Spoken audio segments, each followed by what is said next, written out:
Animal movie पाहिल्यानंतर प्रत्येकाला Ranbir toxic वाटला असेल, पण खरं कारण वेगळंच आहे. चित्रपटात रणविजय जे काही मारामारी करतोय, टोकाचा राग दाखवतोय किंवा ओव्हर पॉझेसिव्ह होतोय, जर तो बारकाईने पाहिलं तर तो एक असा मुलगा आहे जो आजही त्याच्या वडिलांच्या एका व्हॅलिडेशनसाठी आणि प्रेमासाठी असुसलेला आहे.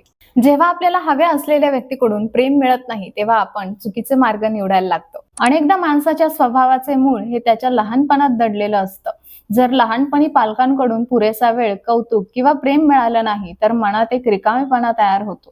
रणविजयच्या बाबतीतही तेच घडलं. मोठेपणी आपण जे काही रिॲक्ट करतो किंवा नात्यात इन्सिक्युअर फील करतो याचं मेन कारण आपल्या बालपणातील न भरलेल्या जखमा असतात. आपल्याही आयुष्यात जेव्हा आपण एखाद्यावर अचानक खूप जास्त रागवतो तेव्हा शांतपणे विचार करा, तुम्हाला खरंच राग आलाय की त्या व्यक्तीला गमावण्याची भीती वाटते.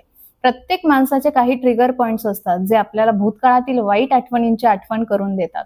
कोणी आपल्याकडे दुर्लक्ष केलं की आपली चिडचिड होते. हे ट्रिगर्स ओळखा आणि स्वतःवर काम करा, जेणेकरून परिस्थिती कशी असली तरी तुमचा स्वतःच्या भावनांवर ताबा राहील. तुम्हाला जर हा व्हिडिओ आवडला असेल तर लाईक करायला विसरू नका आणि अशाच रिलेशनशिप टिप्ससाठी आपल्या पेजला फॉलो करा.